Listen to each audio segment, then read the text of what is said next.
Hello, welcome. Woo! Here we are.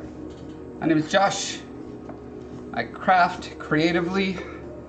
Part of that crafting is co-authoring lovely books set in my own fantasy universe full of maps and illustrations, and they're fun and you should buy them on Amazon today. Also available on Kindle.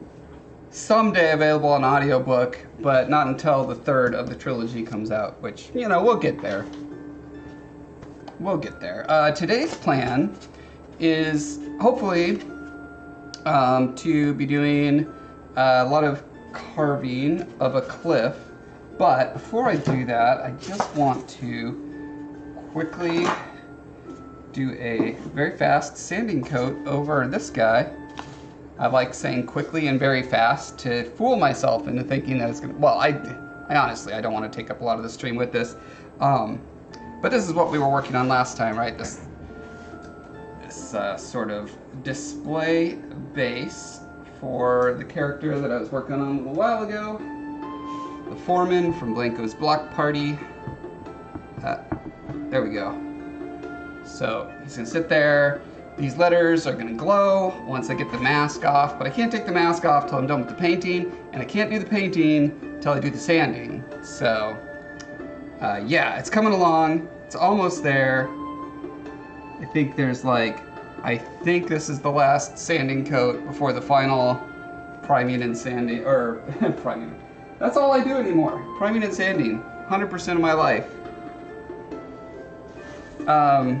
Right, so if you look closely, so from a distance, you know, good from afar, but far from good.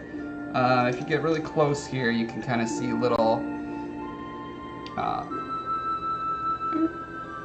imperfections like that. You know, I'd like to not have those if I don't have to. The final paint is going to be a dark gray, sort of a satin dark gray, and then these little bits are going to be like little onyx chips, so like super shiny black chips. Forbidden chocolate chip cookies. Right, so I mean, at this point, the idea is I just go in and wherever I see these little imperfections, in theory, hopefully, what I can do. Oh, look, I have light, everyone. Let there be.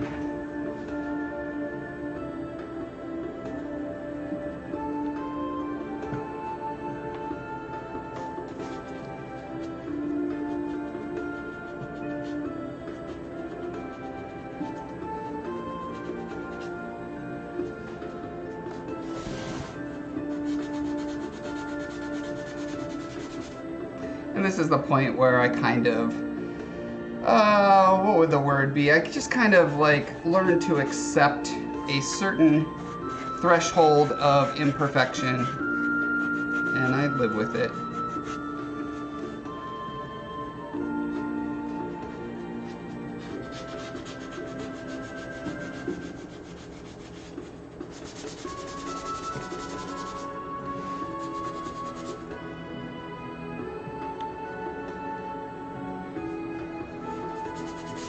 Indeed, I don't want it to be an all sandy stream, you know.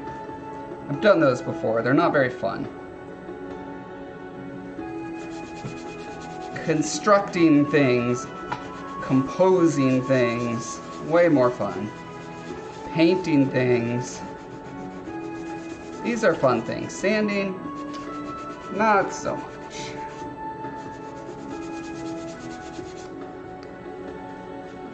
But like I said, I think I just have to do a little bit of spot sanding here and there to get this past this point and ready to go.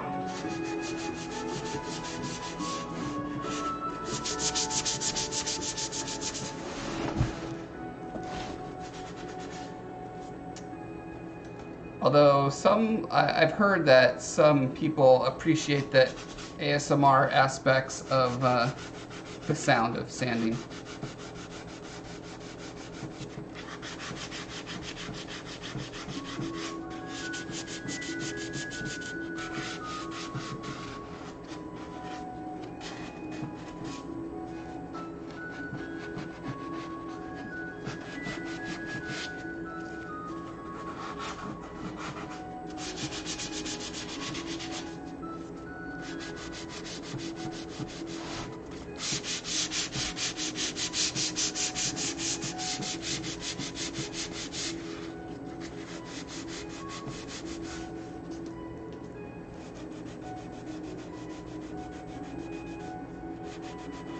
Some unfortunate little dents that I got right here because, you know, as I'm moving this thing around, I'm leaning it against things, and this whole surface plate here is kind of a softer foam or thinner or something. The coating of stuff around it is not as thick as it is elsewhere, so got these little dents that, I don't know. Again, I'm just gonna, at some point, cut it off and say, you're good enough.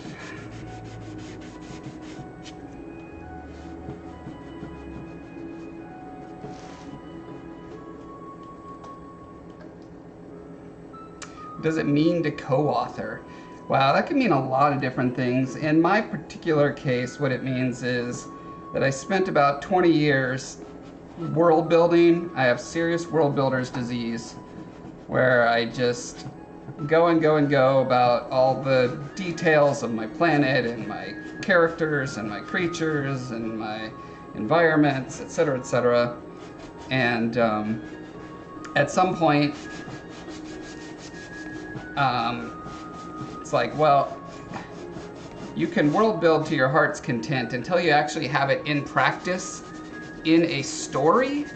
You're not going to be able to really have a very like complete holistic picture of your world.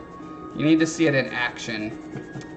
And so what co-authoring meant to me was developing the core kind of story idea of, you know, and we've done this on 12 novels now, but, you know, the core idea of what I'm trying to accomplish with said story. So for this first trilogy, the idea was, let's just get a character out into the world, circulating through the world, experiencing it, and so it made sense to do sort of an epic, you know, quest type narrative for that.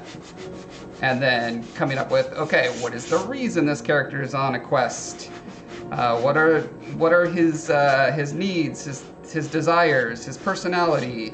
How is that going to interact with, you know, what is his culture? How much does he know about the places he's going to, et cetera, et cetera. So answering those kind of questions are something I took a lot of, spent a lot of time on with my co-author. And then my co-author, being an actual author who has written many books in her lifetime, knew how to kind of take those ideas and run with them and do all the technical implementation of the ideas. You know, how do you write good sentences? What's the proper way to stay in tight third person? How do you create and resolve arcs? Like, these sort of things are story-specific art forms as opposed to the world-building, visual development, and that kind of stuff that I was focused on. So.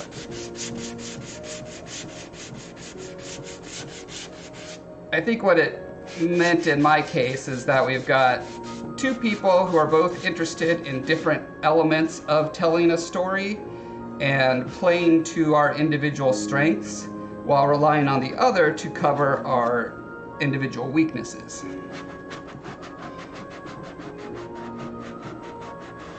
I think it worked out great. According to the reviews on Amazon, it worked out great.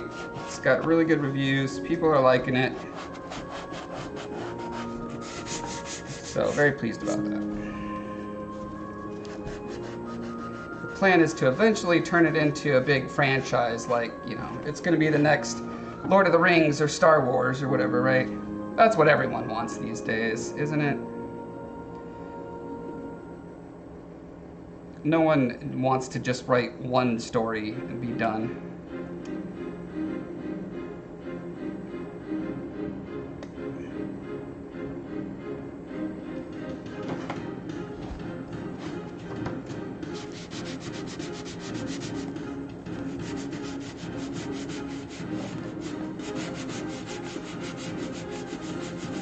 Yep, sounds like you need to need to be lucky like me and just happen to know someone who is an amazing author and who wants to help you like develop your world. That's tricky to find. That's like in game design, you know, that's my day job. Being a designer and having a programmer who like just wants to spend their time implementing your ideas, your visions, very rare to find. But when you do, oh man, that is delicious.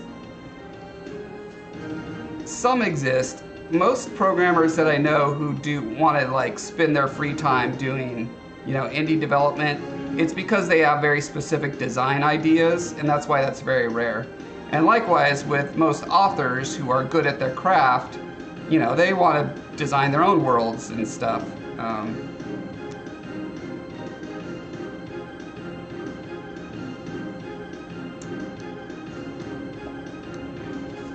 So yeah, I got very lucky.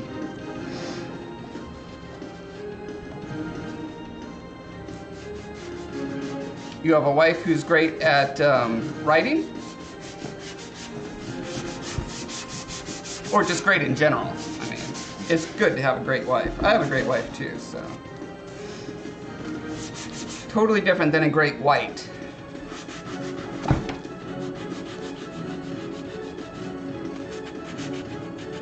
Those are probably very expensive to maintain.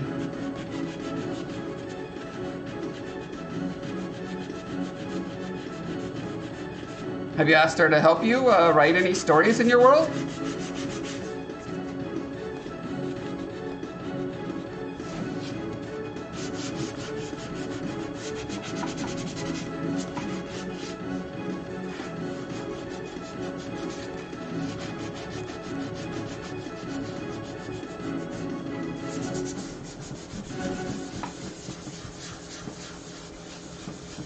I keep forgetting to do it, yeah. Life has a way of kind of derailing creative projects, that's for sure.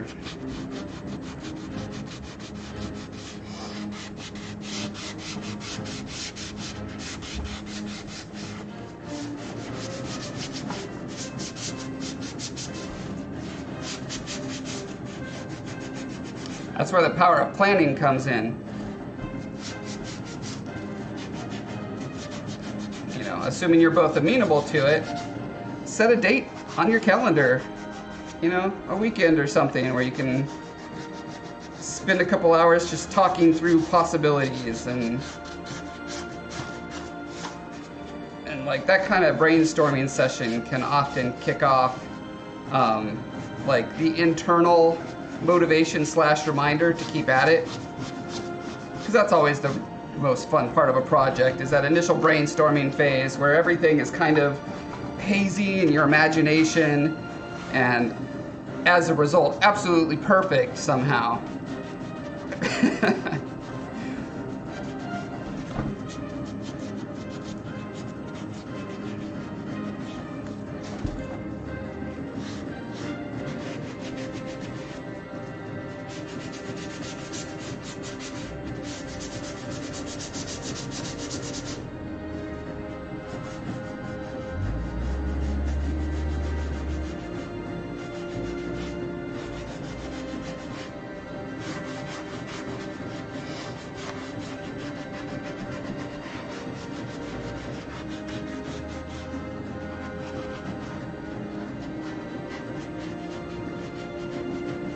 One of the interesting things to navigate as a co-creator of pretty much anything is incorporating different ideas for like the direction that you want to go with things, or what elements seem the most exciting, because quite often, you know, there will be overlap, but quite often there will also be divergences in opinion, and how do you navigate those?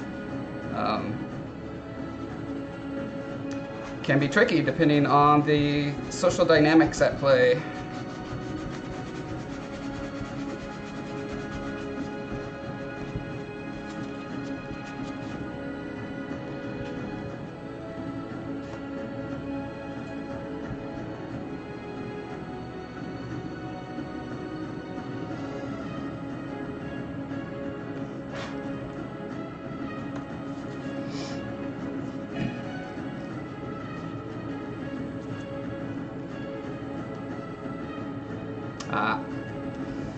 Career issues, eh?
Oh man, crack that whip. Back to work, maggots.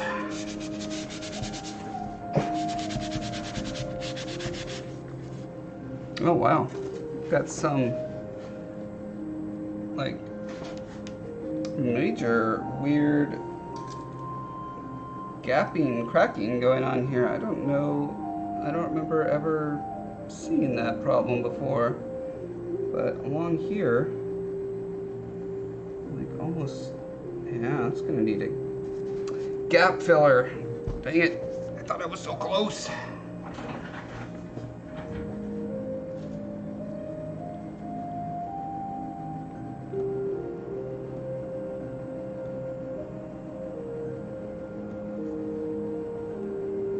I suppose I could maybe just sand it back. Let's see what I got on here.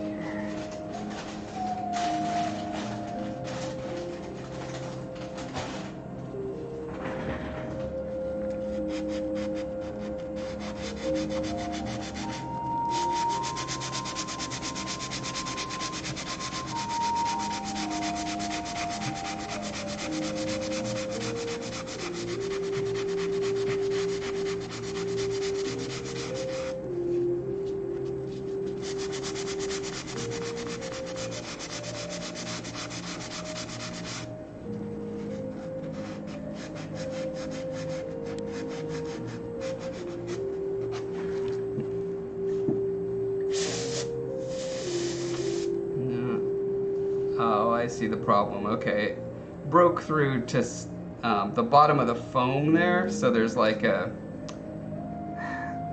place where it's softer as a result.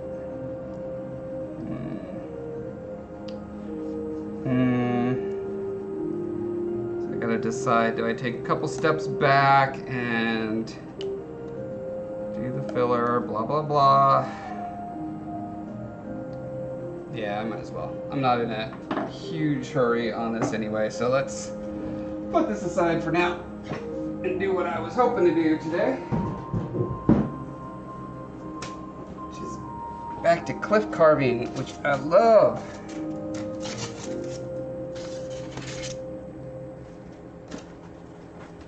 So we've got this little cave here.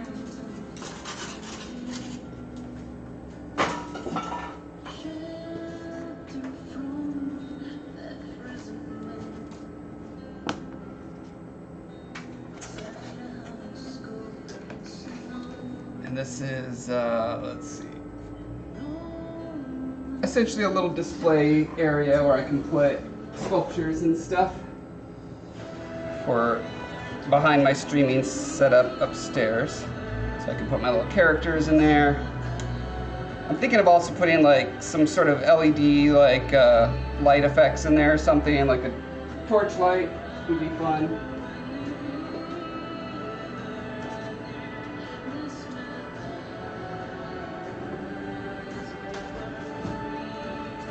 That's going to fit into here.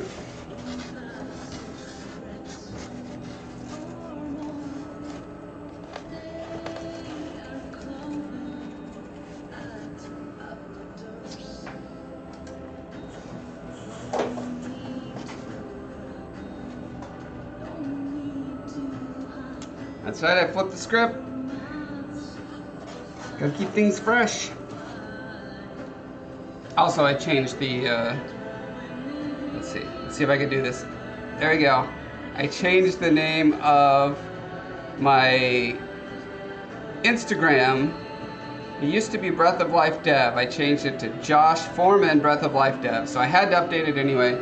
And I had this problem whenever I stream upstairs. I have to look this way, yes, this way to see the text. And so when my head was on the other side, it looked, I don't know, it just bothered me compositionally that it looked like I was looking away from chat in order to talk to chat. I like the illusion that I'm looking at chat, which I actually don't have on the screen here for some reason. Anyway, where were we? We were interfacing essentially this cliff face with this cave and saying, I think what I need is it's at the point where it needs to be tacked down reproducibly, because just like laying it on and off, I'm gonna get different sort of angles and stuff to have to work on constantly. But right now I'm bonking into a power cable, so let's move that. Okay.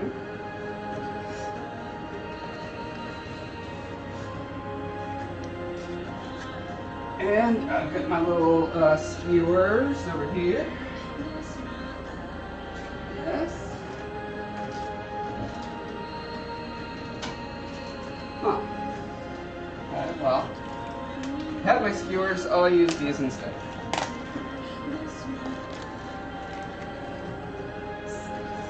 Faux matchsticks, I can just...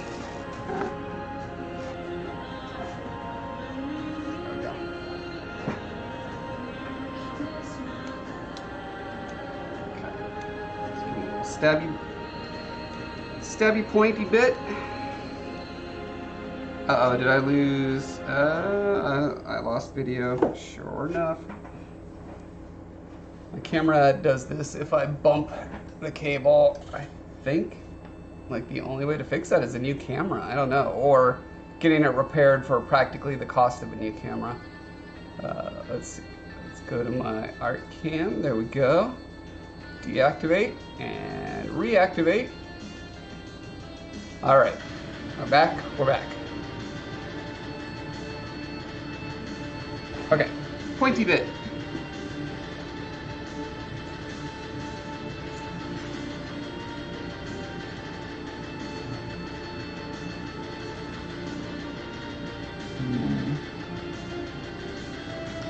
Might. So there's a couple ways to approach this, and I'm wondering if maybe I want to get a little more sophisticated with it, because this is something I'm still going to want to be able to slot in and out multiple times easily. And if you just like stick pins through it, that'll do it for the first couple of times, but eventually they start wiggling around and getting out of place. So the more sophisticated approach, got all my wires all up in my business.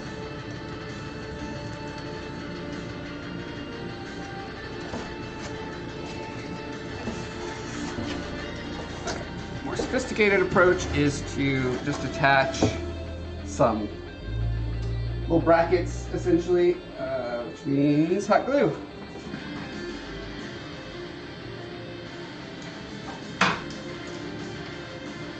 Hot glue, you may have heard of it. It's glue and it's hot. Well, not now. It will be hot.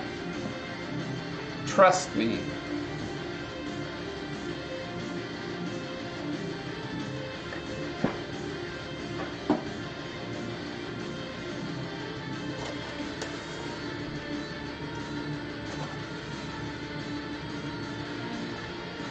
So since I have a very flat surface here and a fairly flat surface here, I think I'll just start with those.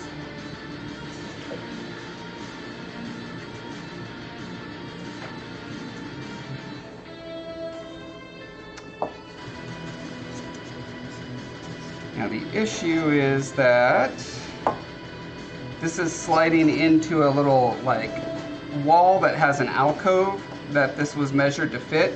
I don't think it's going to fit if it's got these two wide things. So I might use a different kind of bracket, such as a bunch of them over here. This should work.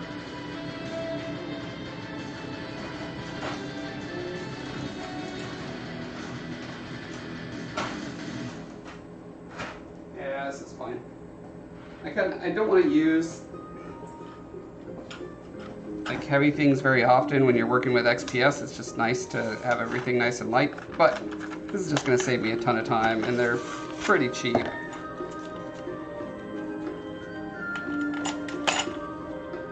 I can just glue up these guys here and here.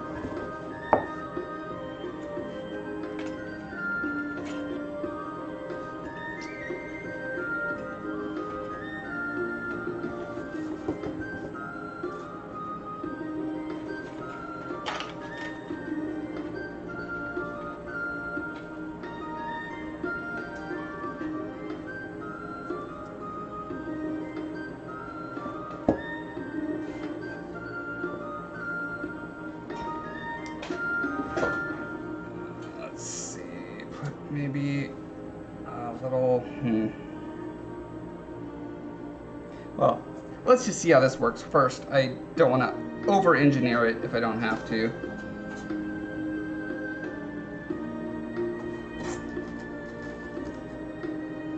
It's kind of tricky though, because in order to line it up perfectly,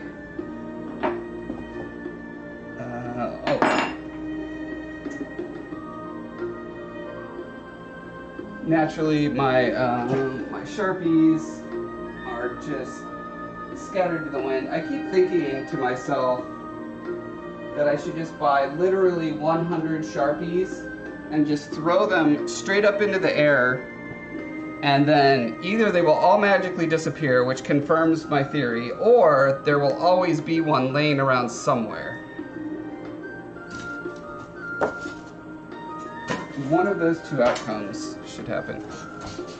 So instead I'm using this dumb gold pin, and who knows if that's gonna work at all. I sure don't know.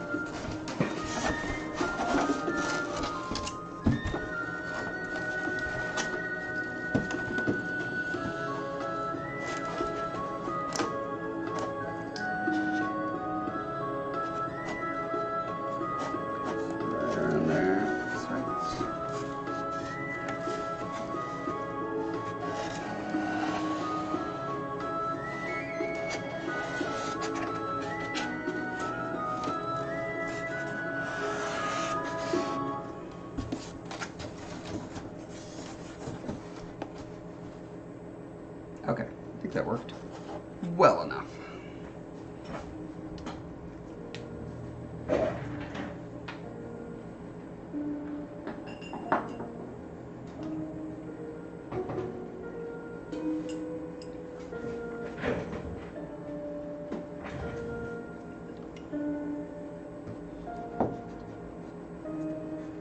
Okay, and probably best to give myself a little bit of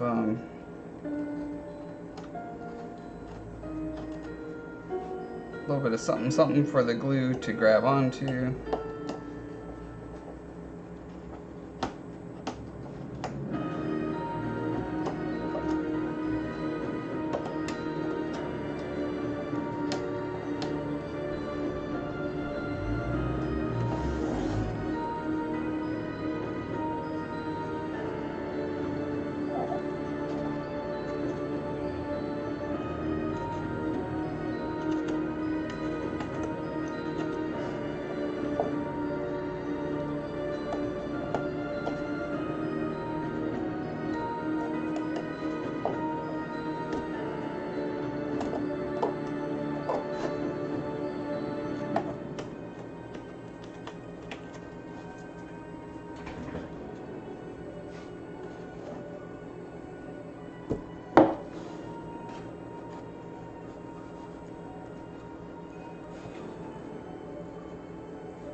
How we doing, Dugan? I can talk words.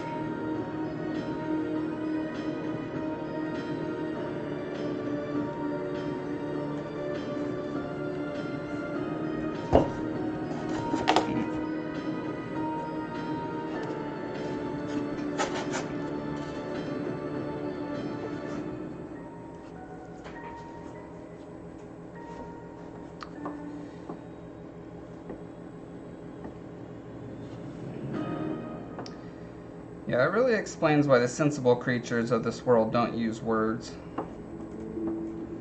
Needlessly difficult.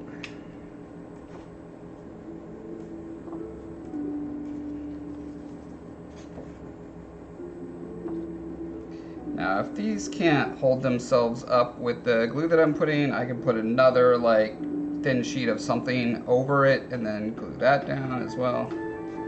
We'll see if that's necessary.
Something is totally off in my measurements and I don't know what. But I'm too lazy to flip it over and find out. So instead I'm just going to do it wrong, pay the penalty. This is the way.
Okay.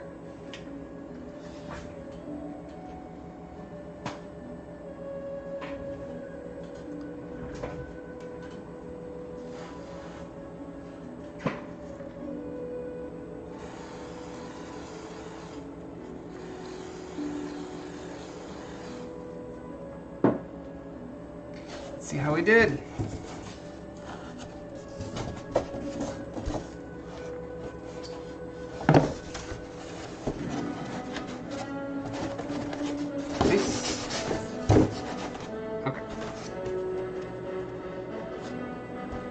Not exactly where I planned, but it's, you know, within 5%. It's fine.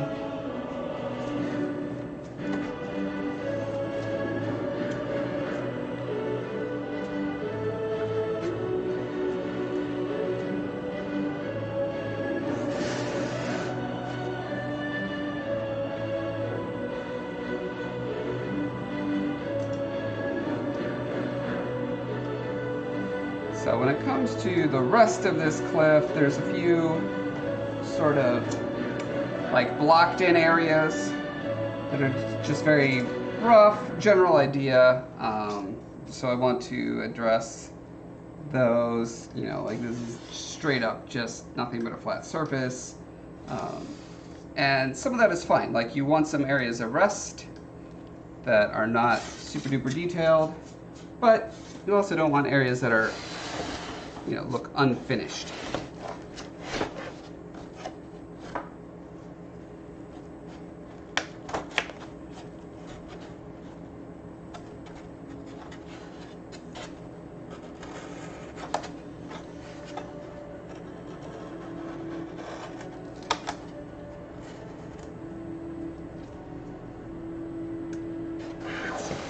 Use this. Okay. Oh yeah. That's nice.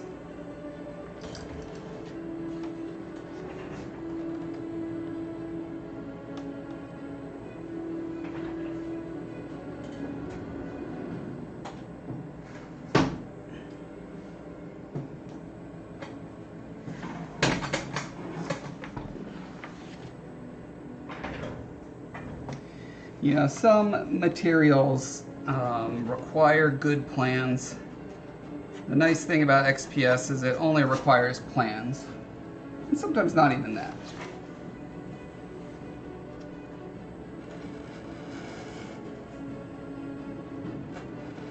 So I'm trying to sort of play along with the blocked out things that I have going on here. Since I have this wedge-shaped slab here, I'm imagining what sort of fracturing is in the rock that would cause that sort of shape to emerge.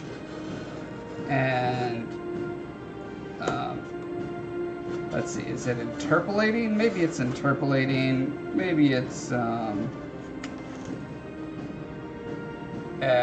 extracting, extrapolating. That's it. I'm extrapolating from what this is to where it would have come from. And so these kind of semi-horizontal fracture lines will make sense of why there's that chunk up there.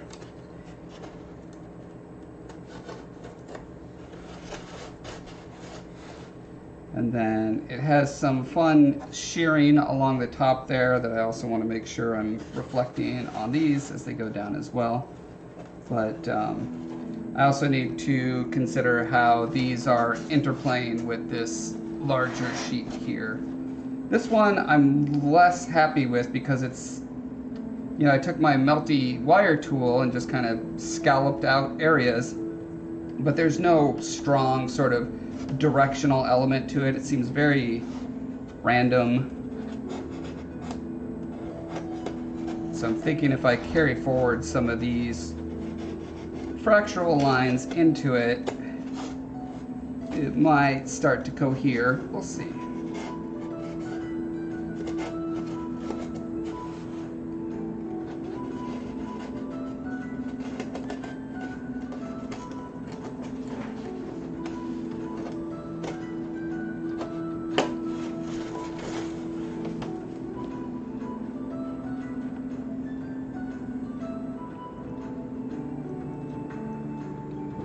This particular piece is just a diorama. Most of the same principles apply to playables. You know, especially, this is like a cliff wall, right? So I suppose if I wanted it to be super playable, I could pull some of these edges out further so that you could, they're pretty close. But I would probably go in after I get the rocks figured out and then kind of retrofit paths where I want them.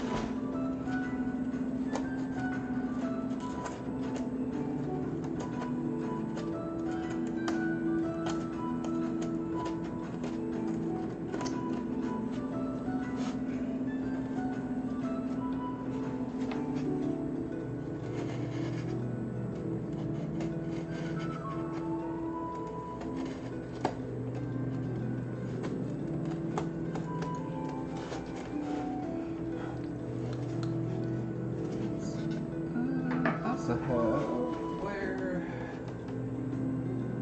where did I put my fun little chisel? I had it out.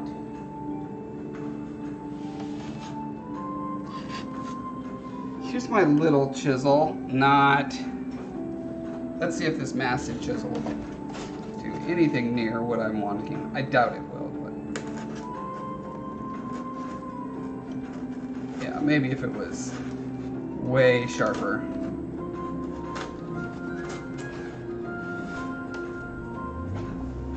Other tools will do that faster.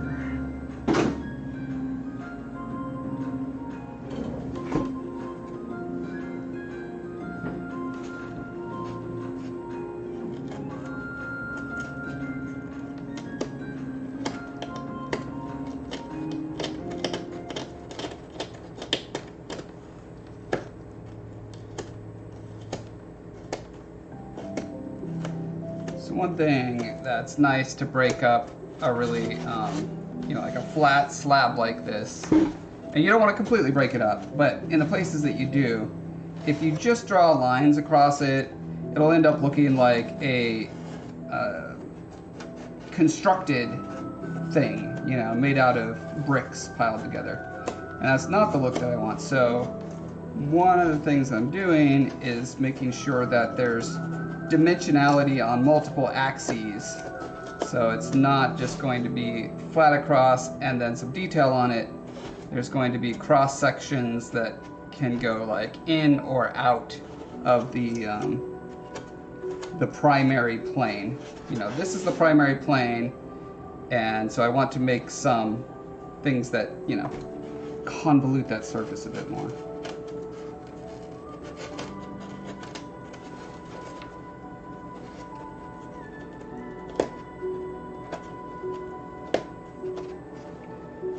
Big glob of hot glue there, and one way to deal with that is to just like gouge it out and pull it out, and then you've got a big hole, which is often fine. Lots of cliff faces have big holes.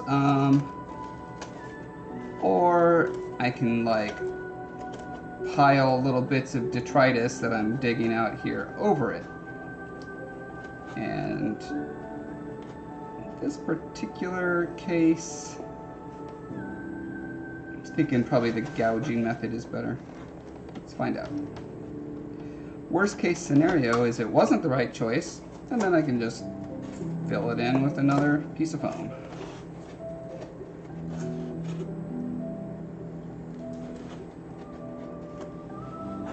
Yeah, I think that works fine.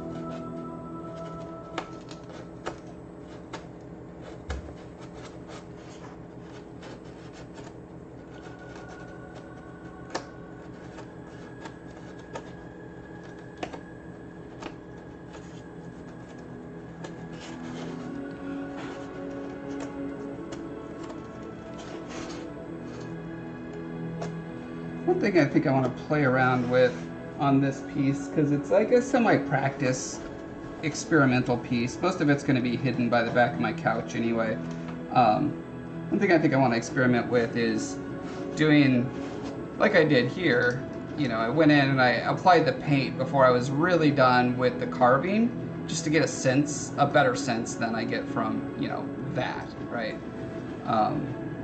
So I may do that in a moment here after I've got this sort of roughed in to where I want it.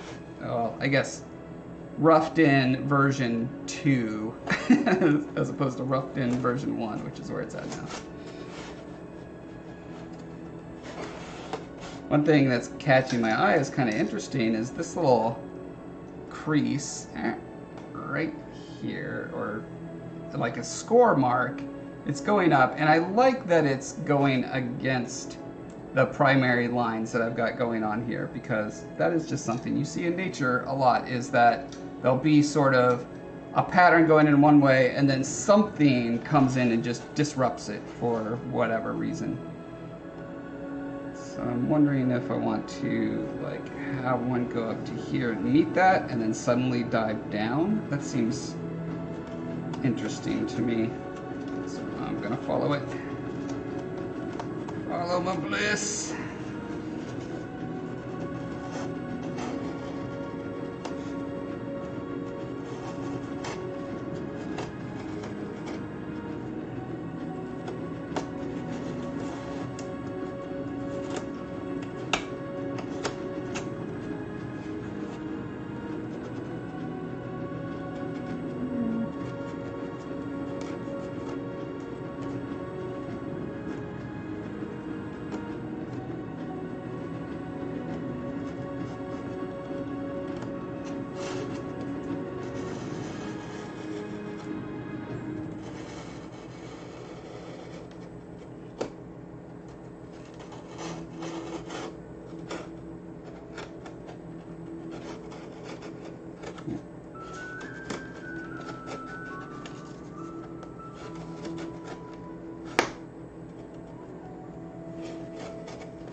Another thing I see in cliffs a lot is these little stair-steppy kind of,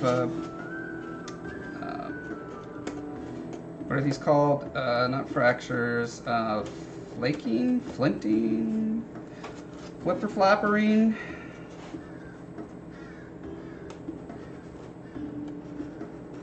You know, because quite often these rocks, as they form, they're forming a crystalline lattice that is, you know, at more or less right angles. They're always like mushed around as they get heated and pushed to the surface and eroded and such, but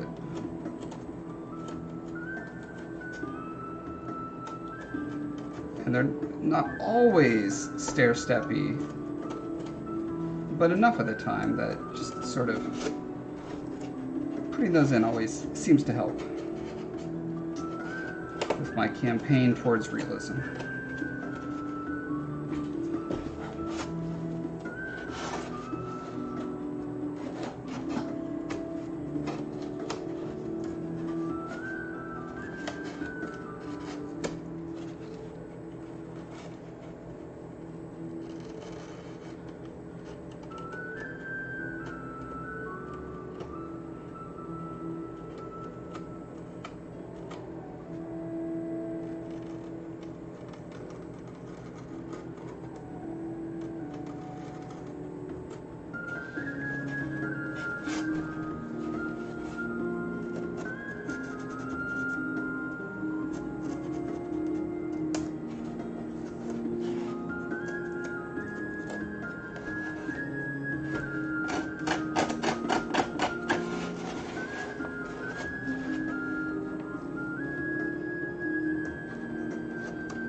I'm also looking for any like overly unbroken lines to just give a little bit of notches character to.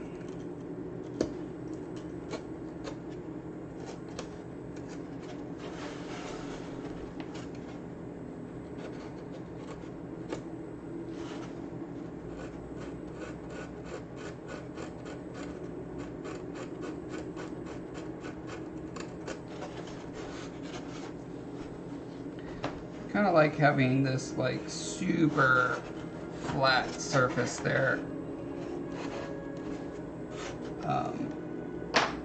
Not that I want it completely untextured, but the flatness of it is nice. So just give it a little bit of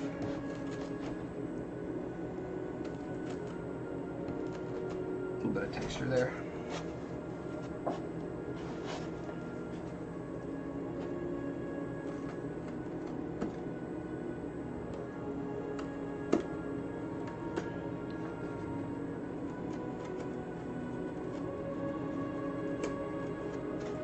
And then where it's starting to dissolve down into this sort of visual noise and chaos, I still want to hint at a little bit of these, you know, boxy forms in there.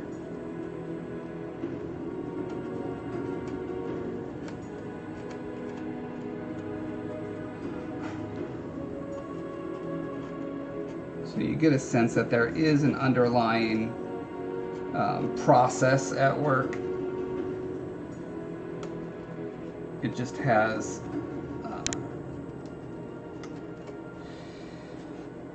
let's see, what would that other word, modifiers? They've got modifiers on them, right? Like if rock was 100% homogeneous, you know, just a crystal, when it breaks, they break in pretty understandable ways or predictable.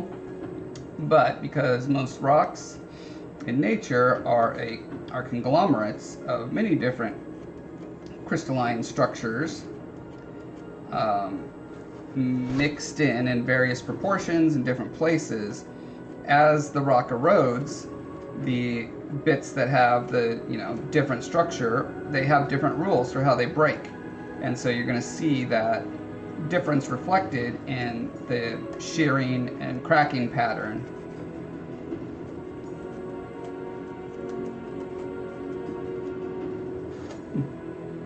But unless there's like clearly defined strata differentials, if it's just like a cliff face like this, the change from one shearing paradigm to another is going to sort of transition. It's very rarely going to be like, okay, this is cracked into squares, and then suddenly it's just complete noise and randomness, and then suddenly it goes to, you know, only horizontal lines, and then suddenly it goes to this, that, or the other. It's usually a mix between those. Again, a million exceptions to everything all the time, but just in general, these are my observations.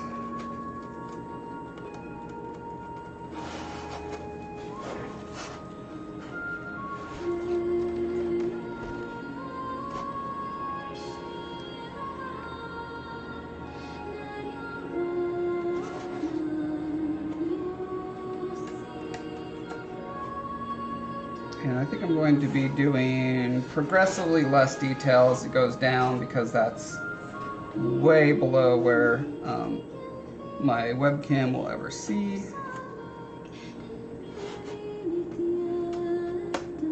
So let's spend our time where it's ever going to be seen, shall we? Yeah, so where these two pieces abut, I'm not super happy with, because it's kind of doing that thing I was just saying cliffs don't do, where it's like this very particular sort of scalloped flaking versus this more like crystalline matrix breaking. So I'm trying to find ways to sort of include this matrixy break into this scallopy thing. I don't know that I can. Worst case scenario is I just end up like carving this entire face into something that's more like that.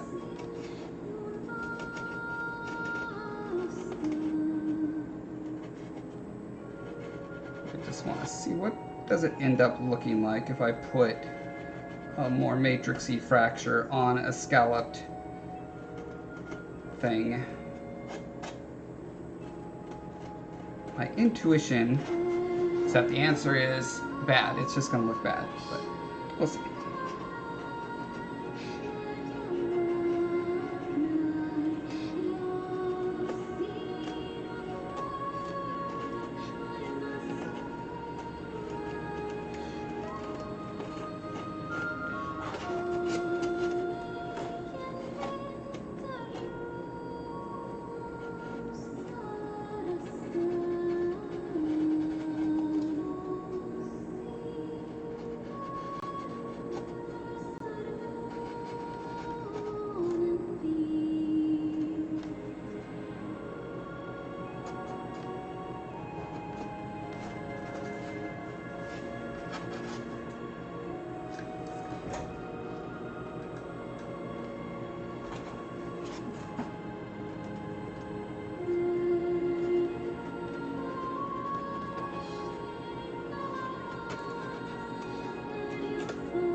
pretty close to the point where what I want to do is just throw a layer of black over this whole thing, or dark gray, and then work on another section for a bit, and then come back to this and reevaluate, essentially.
What do I have for a quick black paint? I've got,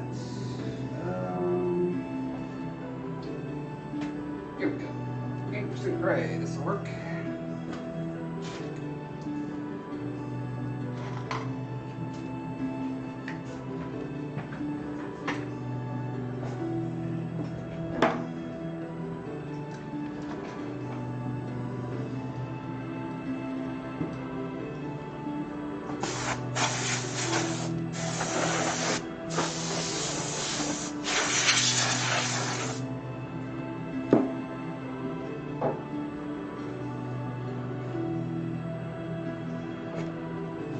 Delicious and nutritious.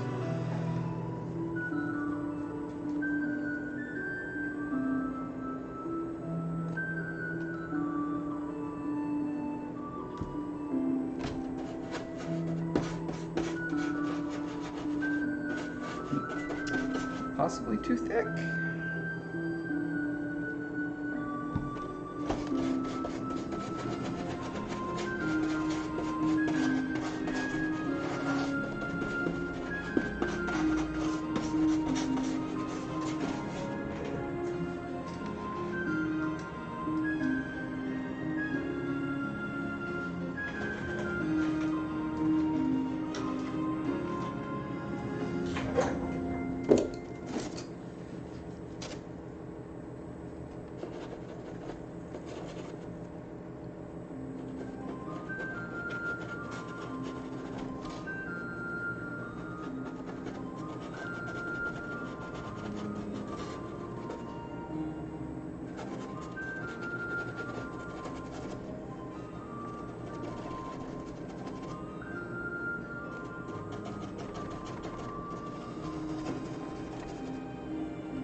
Sometimes I notice when I'm out of focus. Sometimes.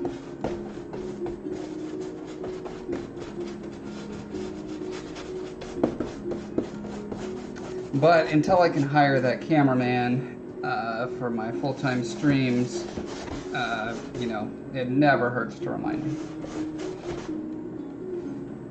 In fact, if there was a bot that just randomly said out of focus, it would probably be right about half the time.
Yeah, that's the mind games I play on you. I'm gaslighting you.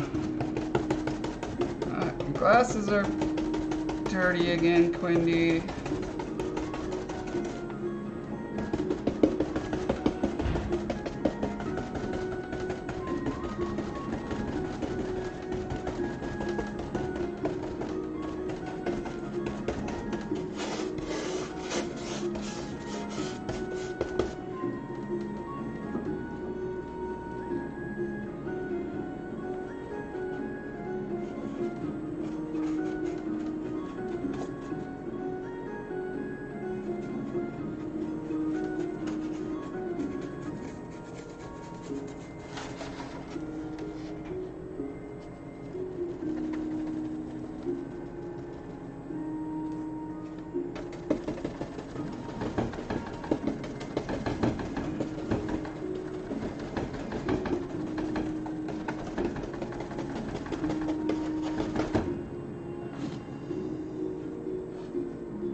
probably getting a little pedantically carried away with trying to get every little gap or whatever. Like at this point, I'm really just trying to get a better sense for what the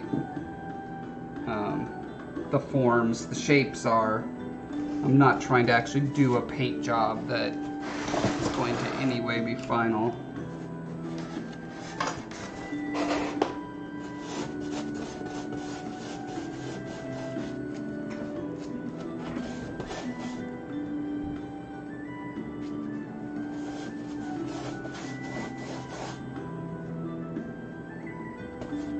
But it does make a world of difference. It makes me so envious of people who live in countries where they have access to black XPS foam. Oh my gosh, you guys. So lucky.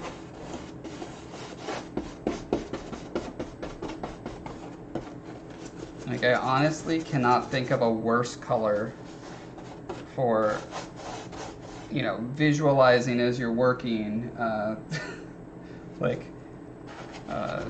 environment art. There's no worse color than this pink.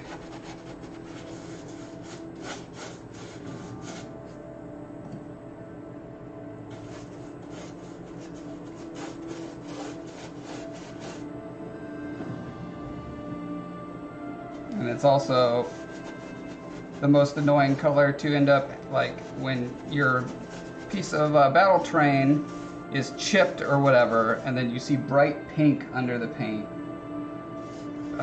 If it was black, you probably wouldn't even notice when things get chipped or dinged.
Oh, good point. Candyland diorama in the works.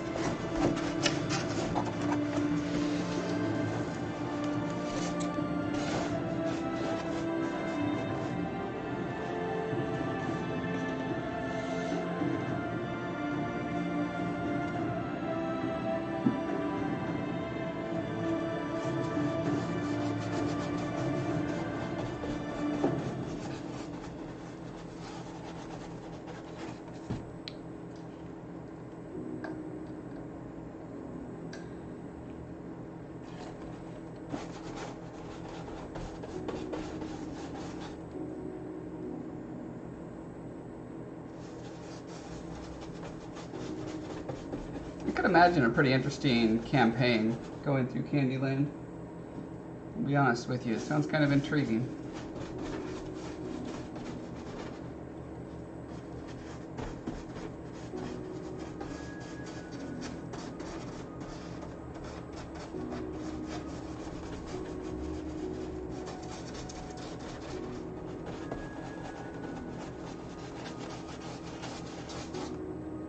We had some cool, are they candy cane golems in Guild Wars 2? I think they were. Wow, it's been a while now. Maybe they're gumdrop golems.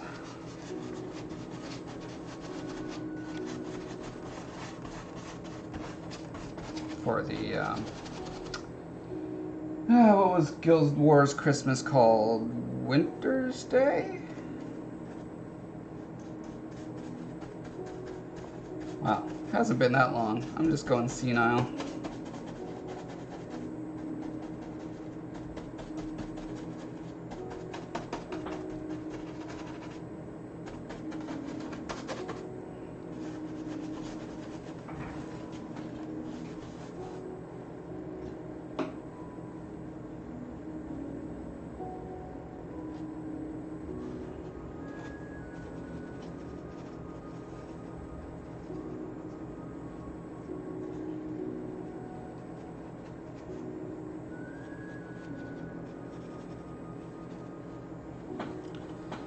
Faster way to do this would probably to have put it in a squirt bottle, watered it down quite a bit, and just squirted everything. Wouldn't give as thick a coverage, but that's not really what I care about right now. I just care about getting a homogeneous color that's easier to parse the shapes underneath. So.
So good to cover up that blue and pink mix.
Certainly feeling a lot more cohesive now, huh?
coming up on our time.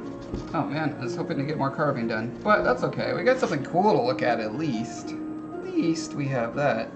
Yeah, so let me do my little wrap-up spiel. My name is Josh Foreman. I work on fantasy adventure art and books that are full of cool characters and illustrations that I've made, and a unique world that I've spent 20 plus years developing. If you like fantasy adventure, please check that out on Amazon. Also on Amazon, handmade, you can find things for sale, collectibles and stuff from my series. And yeah, I've got a YouTube channel. I just released a video. Well, I guess it's been a couple weeks now. It feels like just to me, alright? I just released a video about making that guy right there. And it's a trip. It's a wild ride. Check it out if you like wild rides on YouTube. It's Josh Foreman. Hard to miss. Alright, and that's all I gotta say. So thanks everyone for joining me. I will paint you all out. Instead of play you out, paint you out. Get it?